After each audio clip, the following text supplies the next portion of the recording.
আসসালামু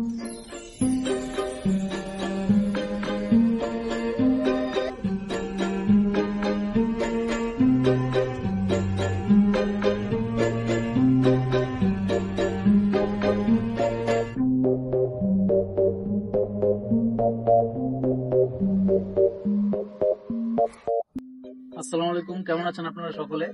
আমার দ্বিতীয় ব্লগে আপনাদেরকে আবারও স্বাগতম। আমার প্রথম ব্লগটি আপনারা হয়তো অনেকে দেখেছেন, পছন্দ করেছেন। তো আমি এখন আছি নোয়াখালী, আমার মামার বাড়িতে। আমার মামাতো ভাই বলতেছে যে এখান থেকে 20 মিনিটের দূরত্বে খুব সুন্দর একটি জায়গা আছে, হানিফ আমেরিকান সিটি নামের। তো চলুন আপনাদের সেখান থেকে ঘুরে আনি। আমার প্রথম ব্লগটি নারায়ণগঞ্জ ঝালকুড়ি 10 পাইপ রিলেটেড ছিল। যারা আমার ভিডিওটি দেখেননি তারা চাইলে গিয়ে দেখতে পারেন, লিঙ্ক ডিসক্রিপশনে দেওয়া রয়েছে।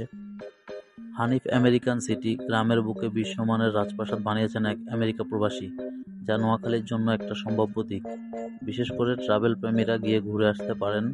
নোয়াখালীর পাশে যারা ভ্রমণের উদ্দেশ্যে আসবেন দিনে দিনে ঘুরে যেতে পারবেন এবং একসাথে নোয়াখালী মুসাপুরও ঘুরে যেতে পারবেন। আমি নোয়াখালী মুসাপুর রিলেটেড আরেকটি ভিডিও বানাবো, সেটি দেখার জন্য আমার চ্যানেলটিকে সাবস্ক্রাইব করে পাশে থাকুন। এই বাড়িটি নোয়াখালী কোম্পানিগঞ্জ উপজেলার চরফকিরা ইউনিয়নের চরকালী গ্রামে অবস্থিত। ইতিমধ্যে বাড়িটি মানুষের মাঝে বেশ কৌতূহল তৈরি করেছে। চাইলে আপনিও যেতে পারেন, দেখতে পারেন এই যুগের এই রাজপ্রাসাদ। নোয়াখালীর সদর উপজেলার সোনাপুর থেকে কবিরহাট, সেখান থেকে সিএনজিতে চরপাশিয়াট পার হলেই পাবেন এই দৃষ্টিনন্দন বাড়িটি। আর যারা বসুরহাট থেকে আসবেন তারা প্রথমে বসুরহাট থেকে সিএনজি নিয়ে চাপড়াশিয়াট পর্যন্ত আসবেন। চাপড়াশিয়াট থেকে 1.5 কিলোমিটার দূরত্বে এই বাড়িটির অবস্থান।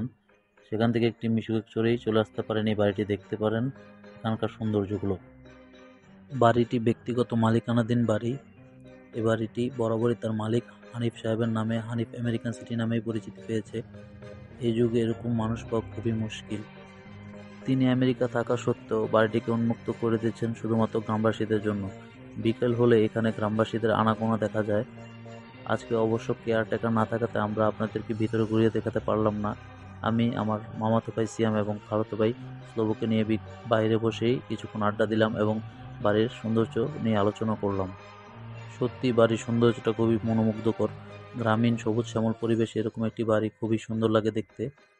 বাড়িটির সৌন্দর্য আশেপাশের সব এলাকা মানুষের মনে অন্যরকম একটি জায়গা করে নিয়েছে। বাড়িটির ডান পাশে দেখা যায় এরকম একটি মাঠ, যেখানে বিকেল হলে আনাগোনা শুরু হয় বাচ্চাদের। তারা এখানে মনের আনন্দে খেলাধুলা করে। এরকম পরিবেশে খেলাধুলা করার আনন্দটাই অন্যরকম।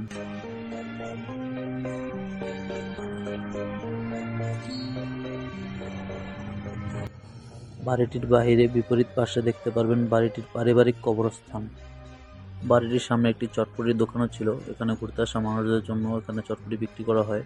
বাড়িটির সামনে একটি ছোট টঙের দোকান পেয়ে যাবেন, যেখানে আপনারা হালকা নাস্তা সেরে নিতে পারেন। চা, কলা, কেক, রুটি, চানাচুর ইত্যাদি আপনারা এখানে পেয়ে যাবেন। আজকের জন্য আমাদের ঘোরাঘুরি এতটুকুই ছিল। যদি ভিডিওটি ভালো লাগে লাইক, কমেন্ট, শেয়ার করবেন। অবশ্যই আমার চ্যানেলটিকে সাবস্ক্রাইব করবেন। আর যারা ফেসবুক থেকে দেখছেন পেজটিকে ফলো করে সাথে থাকবেন। আসসালামু আলাইকুম, টাটা।